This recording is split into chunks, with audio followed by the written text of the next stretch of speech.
Assalamualaikum warahmatullahi wabarakatuh dan salam sejahtera. Saya Rakan Elite Nuraini binti Muhammadin dari SIP Johor Bahru.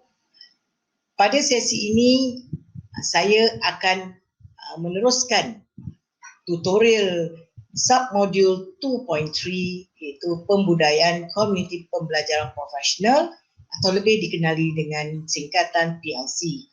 Terlebih dahulu, saya ingin mengucapkan ribuan terima kasih kepada rakan-rakan Elite yang sebelum ini yang telah menyampaikan modul 2.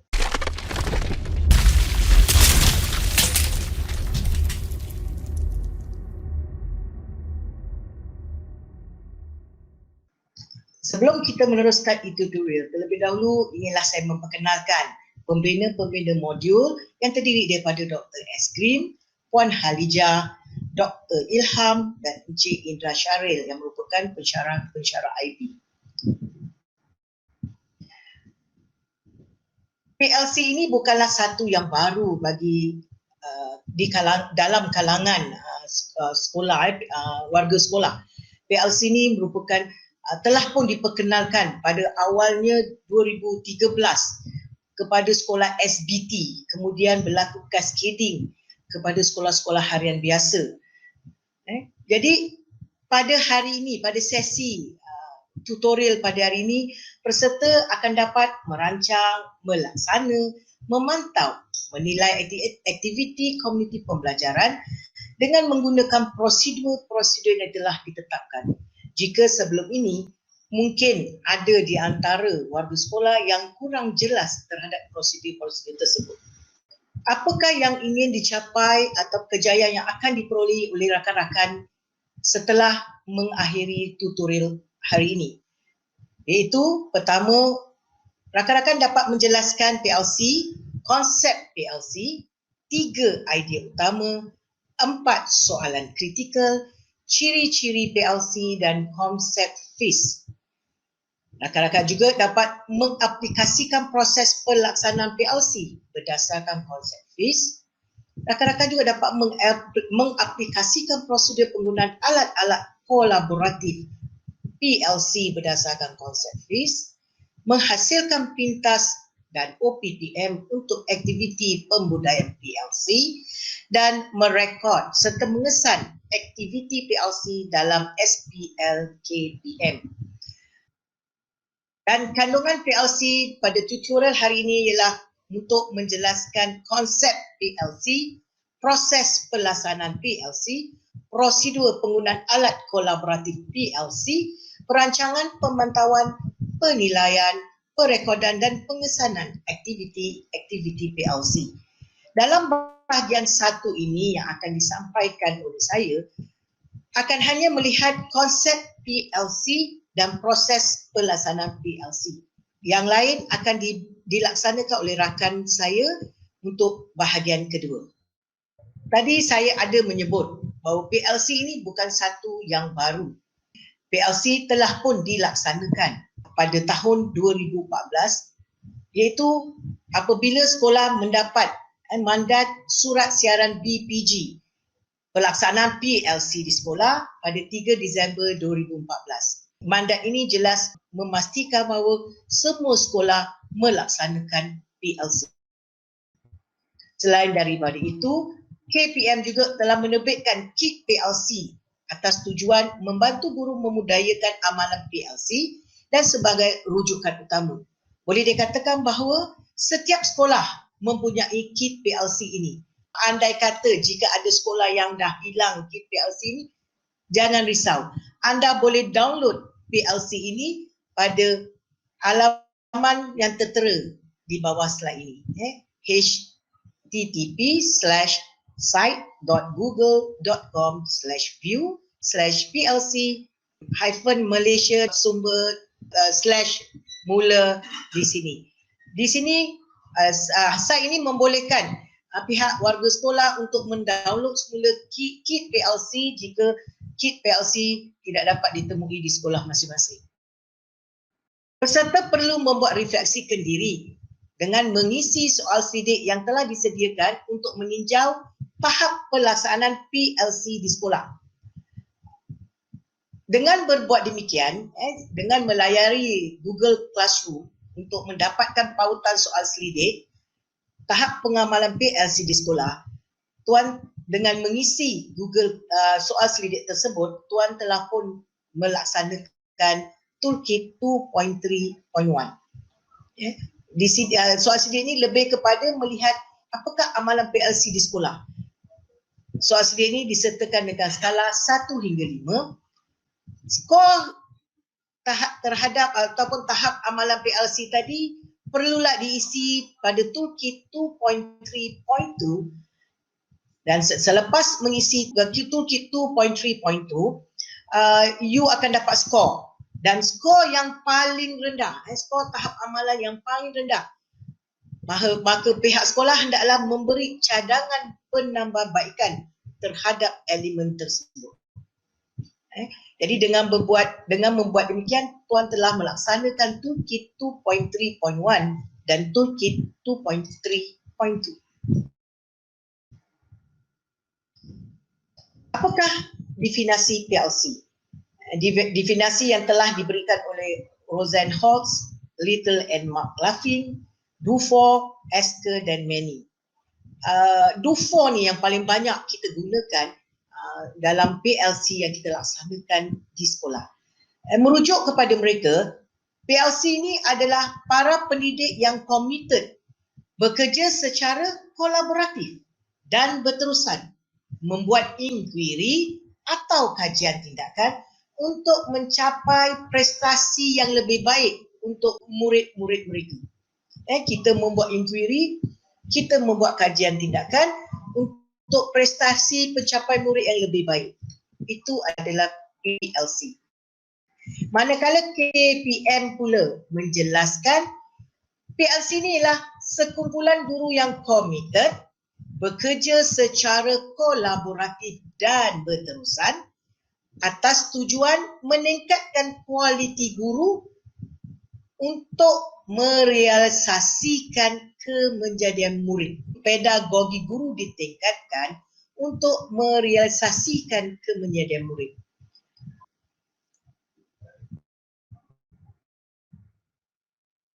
Apakah tujuan PLC? Kenapa kita buat PLC?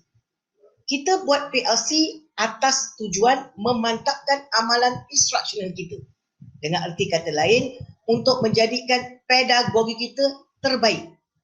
Maka kita buat PLC.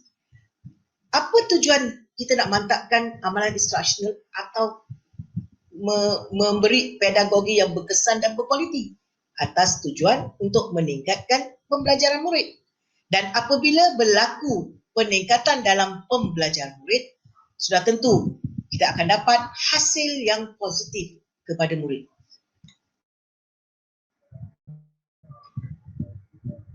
Dalam membincangkan PLC, kita juga perlu menitik beratkan perkara-perkara yang wajib dan fleksibel. Dan di antara perkara yang wajib dalam PLC ialah 3 idea utama PLC. Ini juga akan membezakan antara PLC dengan perjumpaan panitia.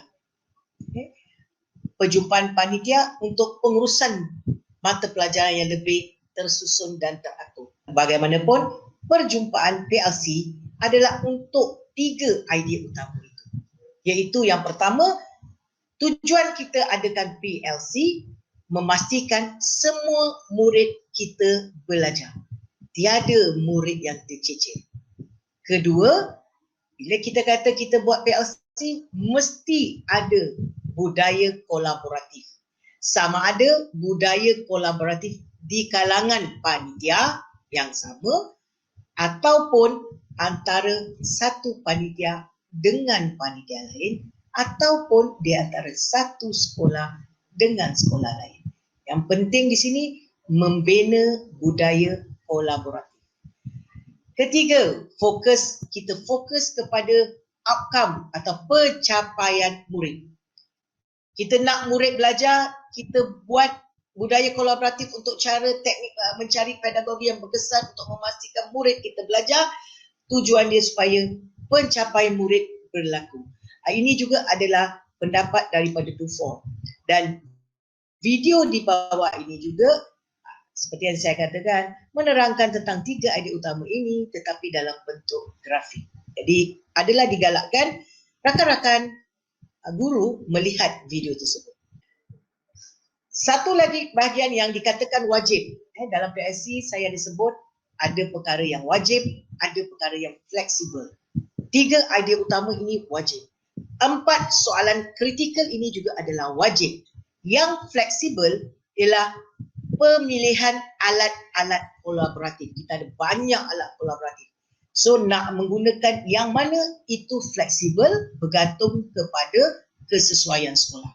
Tetapi wajib tak boleh ditolak adalah 4 soalan kritikal ini dengan 3 idea utama tadi. Dalam 4 soalan kritikal apa yang kita lihat? Pertama, kita nak mengadakan PLC. Soalan pertama yang kita kena jawab, apakah aspek yang kita mahu murid kita belajar? Di sini kita menitik beratkan fokus. Kita fokus kepada keperluan murid kita. Apakah isu dalam mata pelajaran kita? Kita fokuskan itulah yang murid perlu kuasai. Jadi kita fokus. Sebagai contoh, mata pelajaran matematik. Pelajar tidak dapat menguasai pecahan. Maka tujuan PLC hari ini adalah fokus kepada bagaimana murid kita boleh belajar atau bagaimana murid kita boleh menguasai pecahan. Itu soalan pertama. Soalan kedua, bagaimana kita tahu yang murid kita sedang belajar? Maknanya kita kena buat inquiry.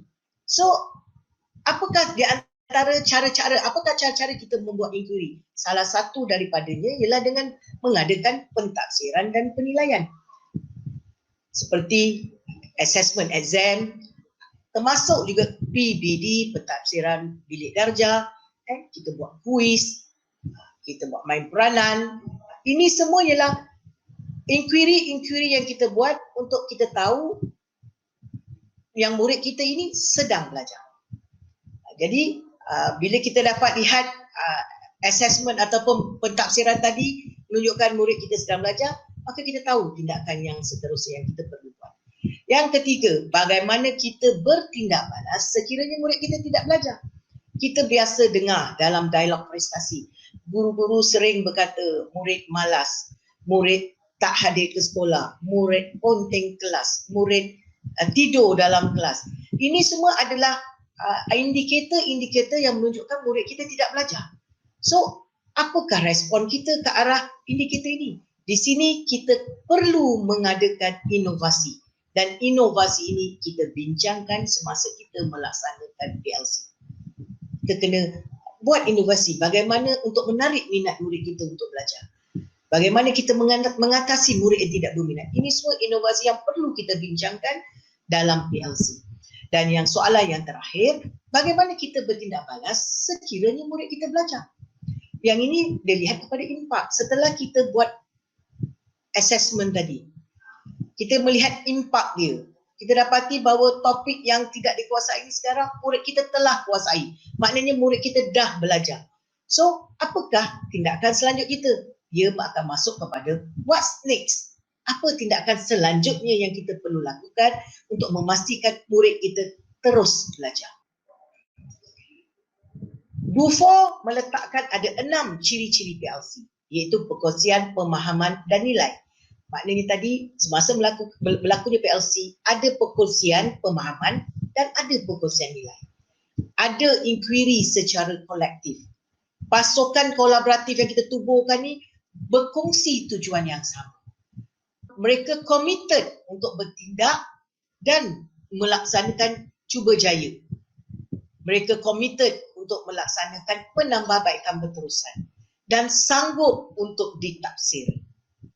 Itu ciri-ciri yang ada dalam PLC menurut Dufour. Manakala ciri-ciri PLC menurut Bolam melihat kepada perkongsian nilai dan visi sama dengan Dufour, kebertanggungjawaban terhadap pembelajaran murid, fokus terhadap pembelajaran murid secara kolaboratif, berlaku penglibatan murid sama ada secara individu atau kolektif dan berlaku pembelajaran profesional di sini. berlaku inquiry profesional dan keterbukaan serta jaringan dan perkongsian dan saling percaya, mempercayai dan menyokong. Ini oleh Bolam. Kita masuk pula kepada konsep FIS yang diperkenalkan oleh KPM dan Datuk Dr. Amin Senin pada tahun 2019. Apa itu FIS? FIS ialah F itu ialah focus, I itu ialah improve dan S itu ialah share. Fokus, penekanan kepada kepentingan data. Intervensi kita hendaklah berfokus, melaksanakan pemantauan secara berterusan dan berfokus. Kemudian kita improve, iaitu mempercepatkan proses pembetulan dan penambahbaikan. After kita buat improve, kita share. Selepas itu kita share perkongsian pengamalan, kepakaran, amalan terbaik. Sama ada di-share di kalangan panitia atau di-share dengan sekolah-sekolah lain. Okey, bagaimana pula kita proses pelaksanaan PLC ni dari segi fokus, improve dan share. Kita fokus, iaitu kenal pasti. Dekat fokus, kenal pasti masalah dan punca masalah. Rujuk, apakah isu yang kita nak ataupun apakah isu yang kita jumpa dalam PDP yang kita telah kenal pasti oleh guru-guru kita. So, apa isu dia? Dan kita bentuk kumpulan. After that, kita fokus dan faham isu yang ingin diselesaikan bersama-sama dalam kumpulan. Kita fokus. Dan kita masuk kepada improve di bawah strategi. Tetapkan matlamat yang nak capai, maknanya apa yang kita nak buat intervensi tadi. Pilih apakah alat kolaboratif yang sesuai kita gunakan dengan intervensi yang kita nak buat. Laksanakan aktiviti secara kolaboratif. Dalam strategi ni semua dari sudut mengumpul maklumat dan data, dari sudut pelaksanaan, menentukan alat kolaboratif, kita buat secara kolaboratif, bersama dalam kumpulan. Kemudian kita laksanakan aktiviti secara kolaboratif. Itu yang masukkan laksanakan aktiviti secara kolaboratif, maknanya nak menentukan matlamat, nak menentukan apa alat yang kita nak pilih, nak menentukan apa intervensi yang kita nak buat. Kita buat secara kolaboratif. Kita kumpul maklumat, data berdasarkan fokus perbincangan kita. Kemudian kita laksanakan penyelesaian masalah. Maknanya kita laksanakan intervensi yang kita dah buat tadi untuk menyelesaikan masalah. Dan kita buat rumusan.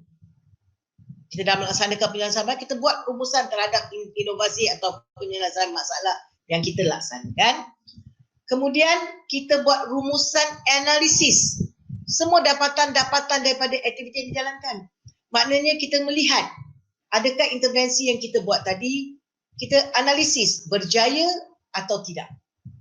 Jika dia berjaya, terus pergi kepada S, share, iaitu kita kongsi amalan terbaik kita di kalangan panitia-panitia lain atau kita kongsi dengan sekolah-sekolah. Biasanya kita mulakan di kalangan panitia-panitia lain lah.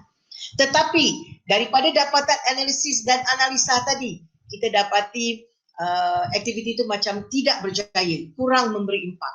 Maka di sini di bawah strategi, masih lagi dalam improve, kita melakukan penambahbaikan. Jadi di sini kita boleh lihat berjaya, bila kita buat rumusan, kita buat analisis, ianya berjaya, terus kepada share. Tetapi jika ianya tidak berjaya, kita improve lagi, kita buat penambahbaikan. Dan setelah kita membuat penambahbaikan, ianya memberi impak yang baik, kita pergi sekali lagi kepada share, jadi kita kongsi amalan terbaik tadi.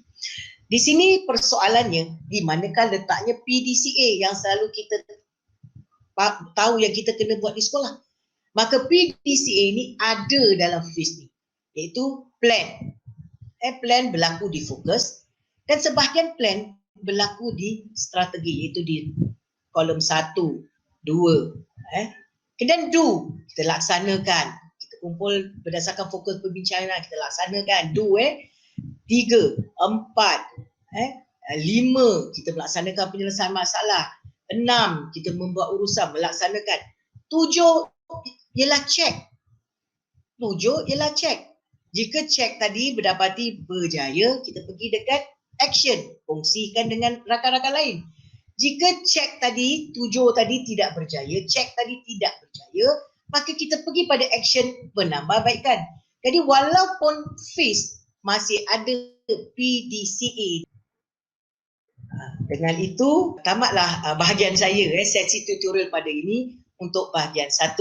Sesi tutorial selanjutnya akan disambung pada bahagian 2 oleh rakan elit yang seterusnya. Sekian, terima kasih.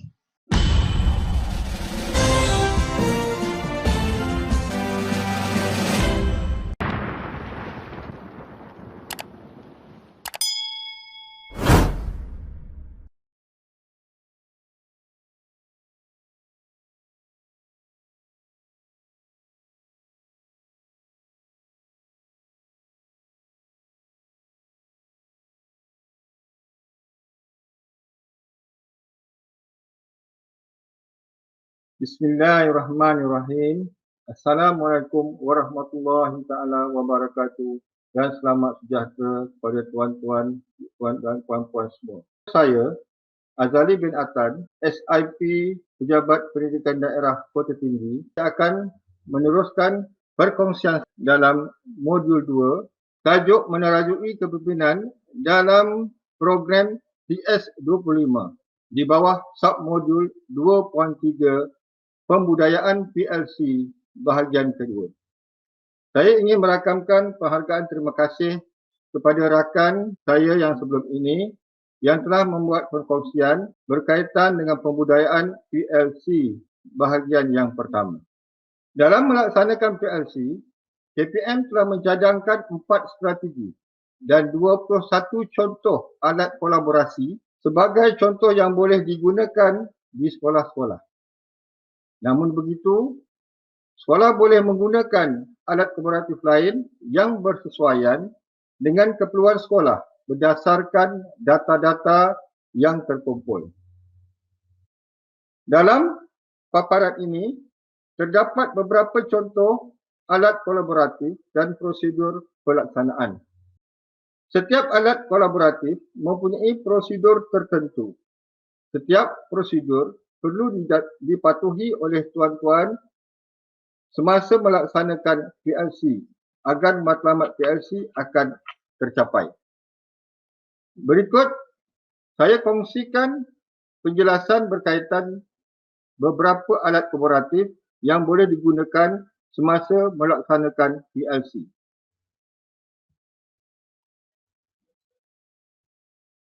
Sebagai contoh, strategi PLC untuk dialog reflektif, terdapat beberapa alat yang digunakan seperti menggunakan protokol perbincangan yang mana ia bermaksud mesyuarat bulanan untuk membincangkan artikel mengenai pelbagai aspek pengajaran dan pembelajaran.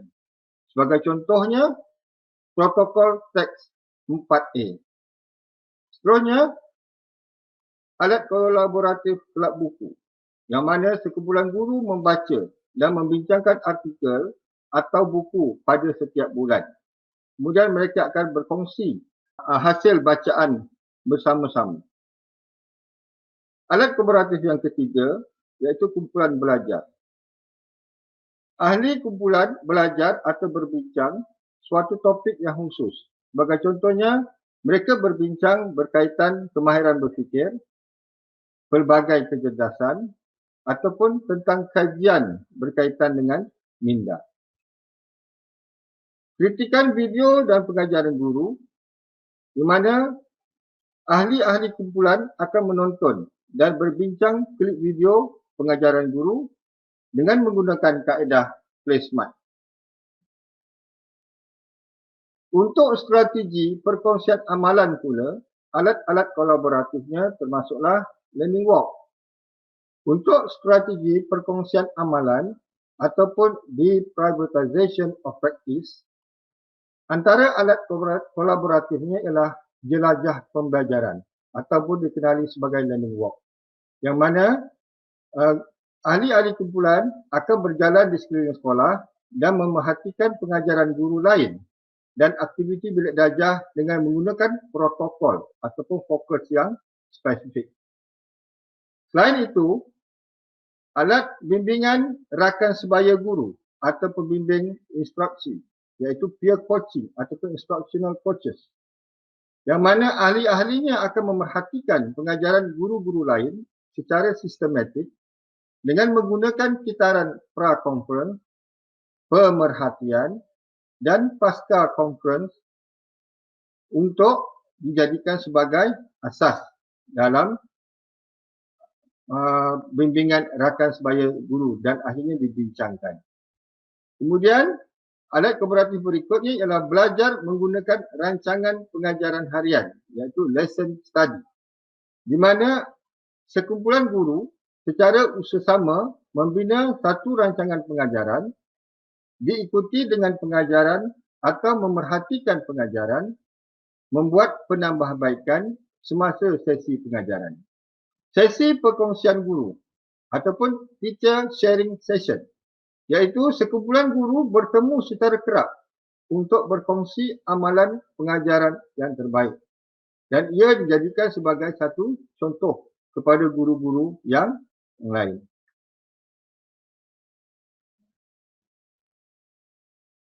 Strategi berikutnya ialah fokus secara kolektif terhadap pembelajaran murid.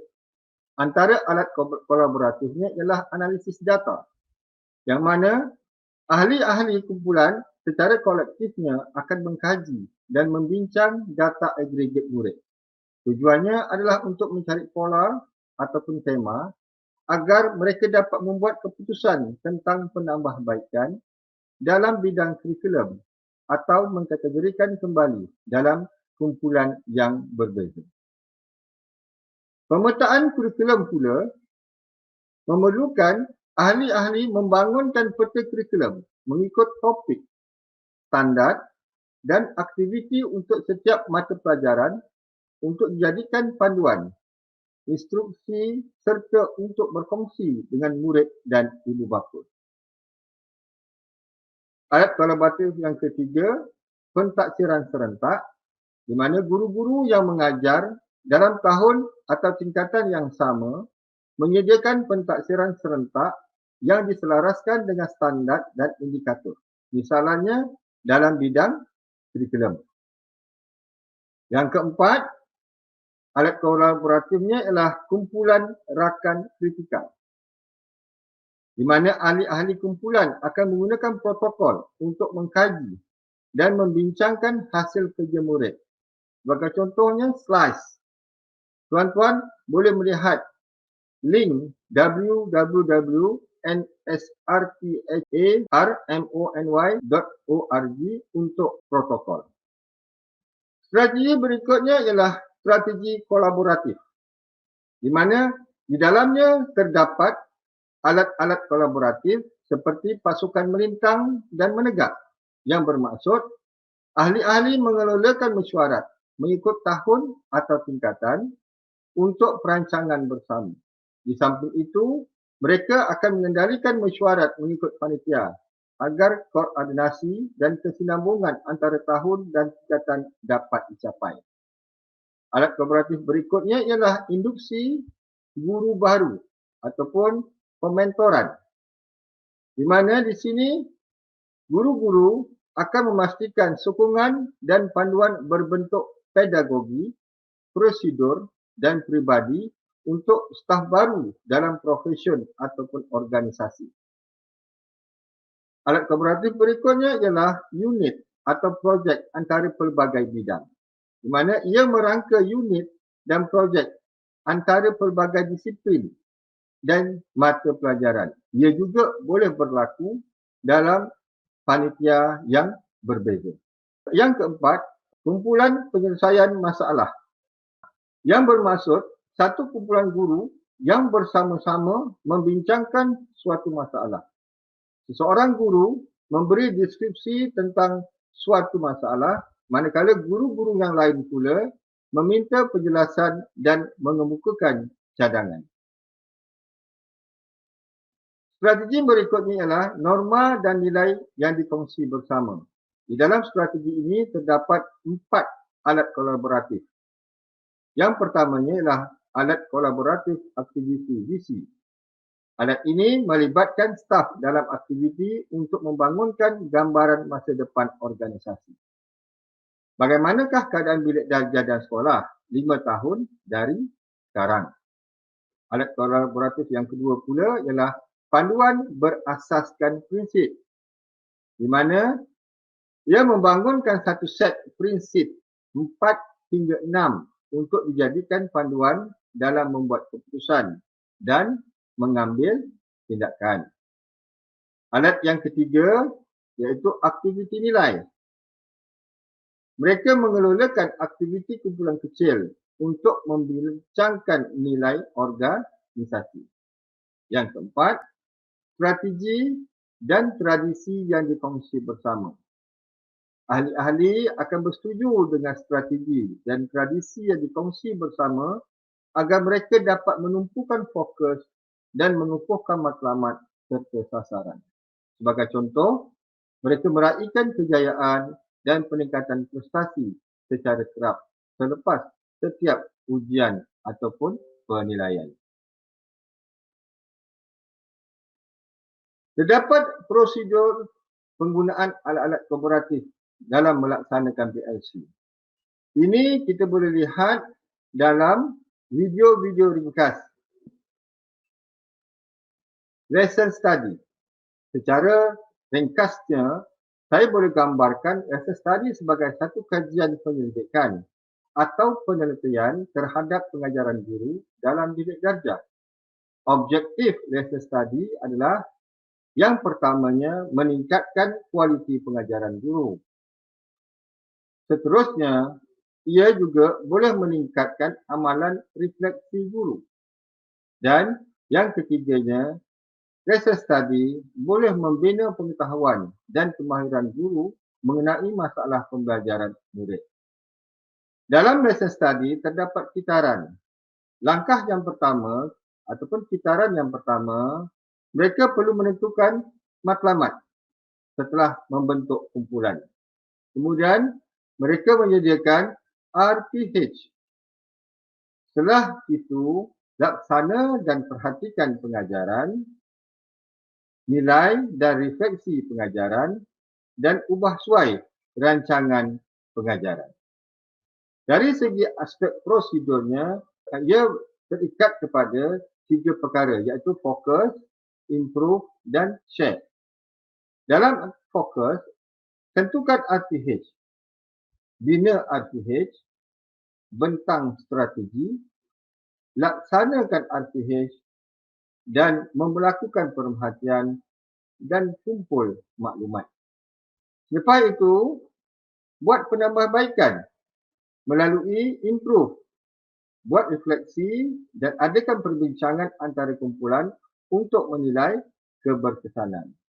Kemudian yang ketiganya, dikongsi bersama iaitu share, pemunian RPH dan perkongsian amalan terbaik. Alat kolaboratif yang kedua ialah learning walk, iaitu jelajah pembelajaran. Learning walk ini bermaksud berjalan sambil memerhatikan sekeliling sekolah, sambil memerhati aktiviti pembelajaran di bilik darjah dengan menggunakan prosedur dan fokus yang spesifik. Tuan-tuan dan puan-puan diingatkan untuk mengelak daripada mengganggu proses pembelajaran. Tuan-tuan juga diminta untuk mengelakkan dari membuat kritikan yang bersifat menilai ataupun judgemental dan pastikan dapatan yang dikongsikan itu dengan semua guru dalam tempoh 1 minggu. Objektif learning walk adalah untuk mengumpulkan bahan bukti aktiviti pembelajaran yang diperhati dalam bilik darjah. Kemudian buat perbincangan dengan ahli kumpulan berdasarkan kepada bukti. Seterusnya, pelajari amalan terbaik daripada guru tersebut untuk diamalkan oleh diri sendiri dan rakan-rakan guru yang lain. Dari segi aspek pelaksanaan terdapat beberapa langkah. Yang pertamanya, bentuk kumpulan, tetapkan objektif, kemudian lawat kelas. Yang keempatnya, adakan perbincangan, seterusnya catat dapatan, kemudian analisis data dan buat refleksi. Seterusnya, kongsikan amalan terbaik yang ada dalam aspek pengajaran. Alat kolaboratif yang ketiga ialah peer coaching ataupun dikenali sebagai bimbingan rakan sekerja. Peer coaching ataupun bimbingan rakan sekerja merupakan kerjasama antara dua atau lebih guru untuk merancang, melaksana dan menilai PDPC dan berkongsi kepakaran serta memberikan maklum balas, sokongan dan bantuan bagi meningkatkan pembelajaran melalui pemulihan kemahiran terkini dan baharu dan mampu menyelesaikan masalah di bilik kerja. Objektif peer coaching. Yang pertama, faham dan amalkan 3 proses model peer coaching, iaitu pra-konferensi, pemerhatian dan pasca konferensi. Kemudian, objektif yang kedua, mengenal pasti peranan pembimbing yang baik dalam pelaksanaan peer coaching. Dan yang ketiga, mempelajari sesuatu dari guru berpengalaman untuk diamalkan oleh diri sendiri dan orang lain. Dari aspek langkah pelaksanaannya, pada awalnya buat pra-konferensi, iaitu bentuk pasukan, tetapkan tajuk dan objektif dan tentukan fokus atau isu yang dikenal pasti. Kemudian buat pemerhatian, iaitu dalam pemerhatian kita menilai dan mengadakan perkongsian data. Dan yang ketiganya, laksanakan pasca konferensi di mana lakukan perkongsian amalan terbaik dan sebarluas amalan tersebut. Alat kolaboratif yang keempat ialah video kritik ataupun kumpulan rakan kritik. Video kritik ataupun kumpulan rakan kritik merupakan aktiviti di mana sekumpulan guru menonton dan menganalisis hasil rakaman video PDP secara terancang dan profesional. Mereka akan memberi pendapat, idea dan cadangan bagi penambahbaikan pembelajaran guru. Objektif video kritik ialah menjana pemikiran kreatif dan kreatif guru berdasarkan tayangan video, menyemai budaya kritik secara berhemah dengan nilai keterbukaan, dan yang ketiga, meningkatkan tahap kualiti guru dari aspek pengetahuan, kemahiran dan sikap. Langkah-langkah yang perlu dilakukan dalam video kritik ialah membentuk satu pasukan dan tentukan objektifnya. Kemudian tayangkan hasil rakaman, dapatkan maklum balas serta penambahbaikan, analisis segala maklumat dan kemudian kongsi amalan terbaik berdasar pengajaran dan kerujukan fizik. Alat kolaboratif yang berikutnya ialah teacher sharing session, iaitu sesi perkongsian guru. Teacher sharing session merupakan satu perjumpaan guru secara formal untuk berkongsi ilmu pengetahuan, kemahiran, pengalaman dan amalan pedagogi secara berkesan. Ia boleh dilakukan secara kerap atau berkala bergantung kepada keperluan atau isu ataupun masalah. Objektif teacher sharing session ialah untuk berkongsi ilmu pengetahuan, berkongsi kemahiran dan amalan baik pedagogi guru. Selain itu, ia dapat boleh membantu pembangunan profesionalisme guru dari aspek pengetahuan, kemahiran dan nilai. Seterusnya, ia boleh menyediakan rangsangan stimulasi dan sokongan untuk guru meningkatkan ilmu pengetahuan dan kemahiran. Langkah-langkah yang perlu dilakukan dalam teacher sharing session ialah fokus isu paling penting dan tetapkan objektif. Kemudian, adakan sesi perkongsian guru. Kemudian, cuba capai objektif dan adakan sesi soal jawab.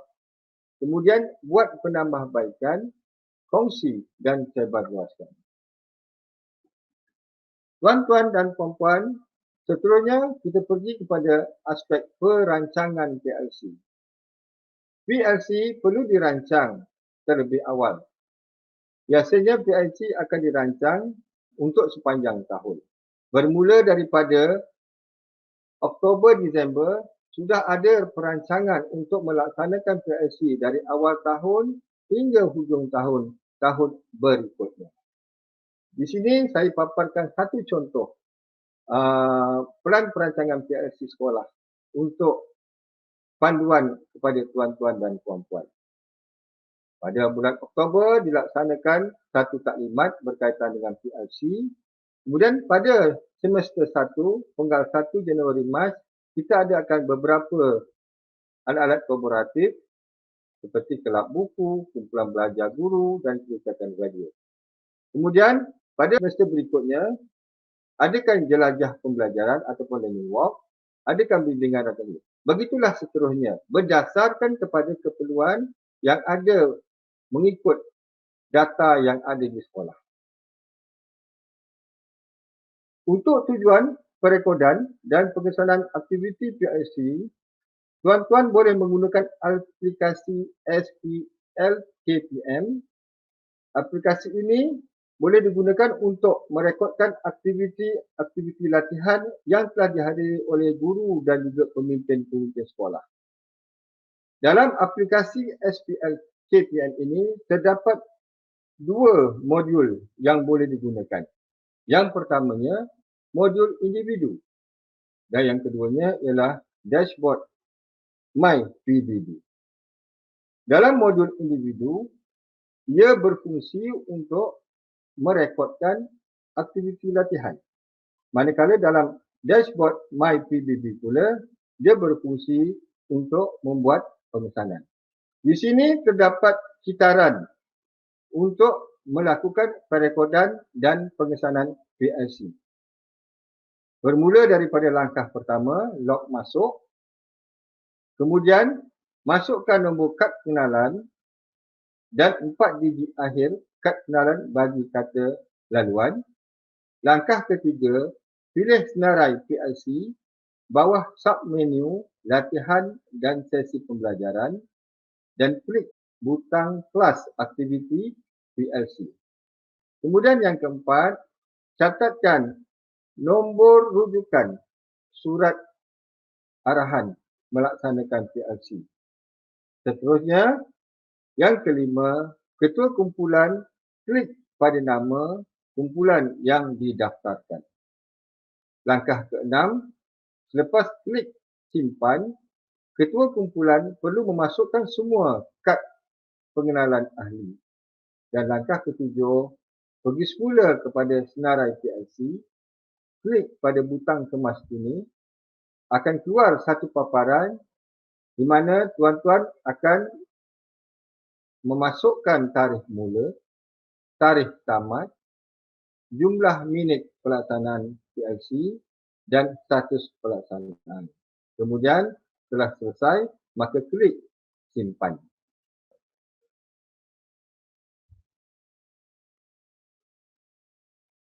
Tuan-tuan dan puan-puan boleh juga mendapatkan kaedah perekodan dan pengesanan PLC melalui video yang telah diberikan. Untuk aktiviti PLC, setiap ahli akan memperolehi 20 mata kredit. Oleh itu, gunakanlah ruang dan peluang ini untuk mendapatkan 20 mata kredit daripada PLC bagi memenuhi 42 mata kredit maksimum bagi setiap guru dan juga pemimpin sekolah. Sebagai rumusannya, perkongsian ini menjelaskan bahawa konsep PLC terdapat 3 idea utama, 4 soalan kritikal, ciri-ciri PLC dan konsep FIS, fokus, improve dan juga share.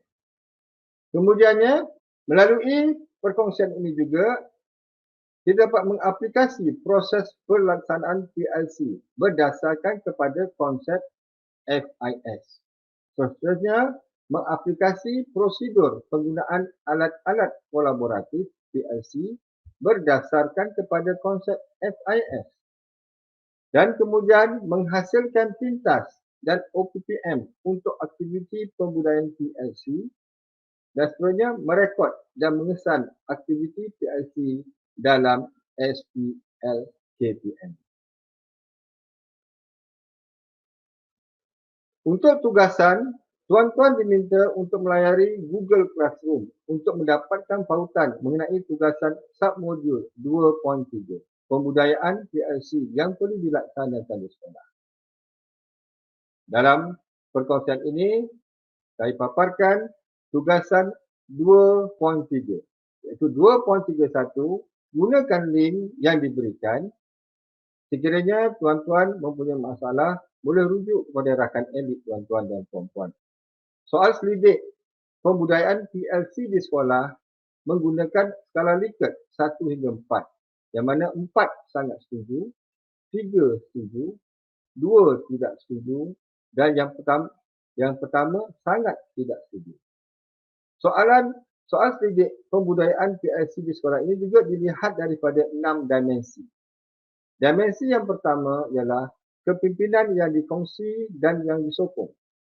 Dimensi kedua, nilai dan visi yang dikongsi bersama. Dimensi ketiga, pembelajaran secara kolektif dan aplikasi. Dimensi yang keempat, perkongsian amalan peribadi. Dimensi yang kelima, persekitaran yang menyokong dari segi hubungan. Dan dimensi yang keenam, persekitaran yang menyokong dari segi struktur.